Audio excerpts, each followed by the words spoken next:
ایک سفر میں حضور علیہ الصلوۃ والسلام اور اصحاب گامزن تھے کہ راستے میں قیام کیا تو ایک قبیلے کی صلح کروانے کے لیے حضور علیہ السلام تشریف لے گئے.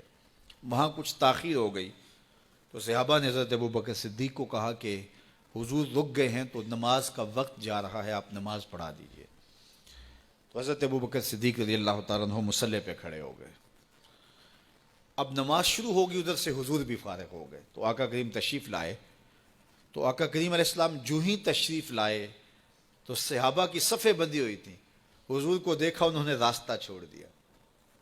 پیچھے سے لے کر کے مصلی تک صحابہ نے حالت نماز کے اندر حضور کے لیے راہ کشادہ کر دی. کاش کہ یہ حدیث سب لوگوں نے پڑھی ہوتی اور امت میں اتنے فرقے نہ بنتے اور یہ سوچ کبھی نہ پنپتی کہ نبی کے خیال سے نماز ٹوٹتی ہے. یہاں تو راستے چھوڑے جا رہے ہیں، یہاں تو پروٹوکول دیا جا رہا ہے. اللہ اکبر. اور یہ حدیث کہیں چھپی نہیں ہے، بخاری کے اندر چھپی ہوئی. اللہ اکبر. آقا کریم علیہ السلام تشریف لائے تو صحابہ نے راستہ چھوڑنا شروع کر دیا. نماز بھی چل رہی ہے اور حضور کا راستہ بھی چھوڑ رہے ہیں. بالکل حضرت ابوبکر صدیق کے پیچھے آ کے حضور کھڑے ہو گئے. ابو بکر لا یلتفت یمینا ولا یسارا، جب آپ نماز پڑھتے تھے تو نہ دائیں دیکھتے نہ بائیں دیکھتے، پوری توجہ انہماک ہوتا. وہ اپنی کیفیات کے جہان میں ڈوبے تھے اور حضور آ کے پیچھے کھڑے ہو گئے. صحابہ نے اپنے ہاتھوں کی پشت پہ ہاتھ مارنے شروع کر دیے.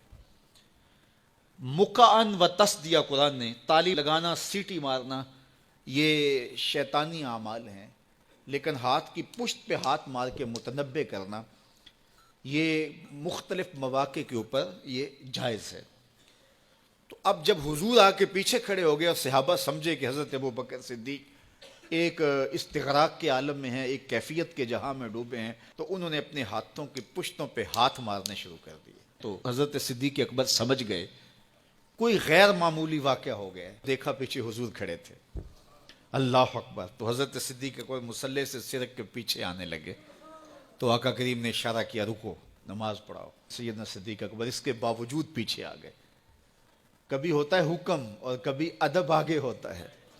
اللہ اکبر.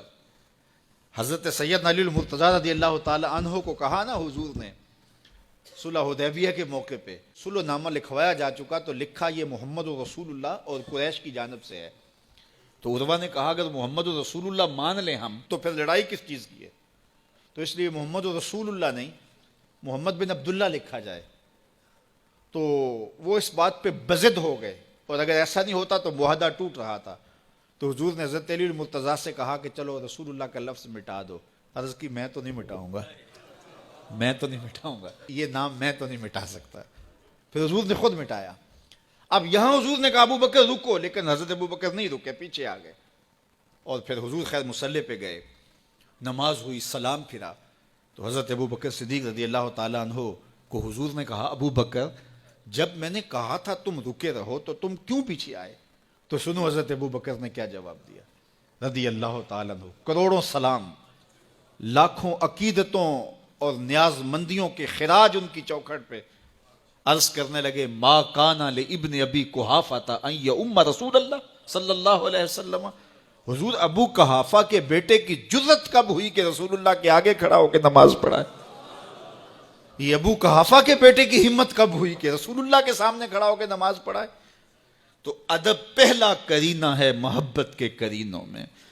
حضرت ابو بکر صدیق رضی اللہ تعالی عنہ نے اگر حضور علیہ الصلوۃ والسلام کی اطاعت اور حضور کی محبت، ادب، فرما برداری اور جانثاری کے انوکھے باب رقم کیے ہیں، لیکن حضور نے بھی ان کو جو اعزازات دیے. ایک خاتون آئی مسئلہ پوچھنے، آقا کریم نے فرمایا پھر آ جانا.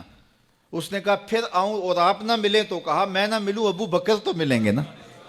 اللہ اکبر. تو اپنے بعد اشارہ دے دیا ان کی طرف کہ میرے بعد میرا نائب ابو بکر ہے. اللہ اکبر. عزتوں کی مسند اور عزتوں کی معراج اور عزتوں کے مقام پہ سیدنا صدیق اکبر رضی اللہ تعالی عنہ کو بٹھایا.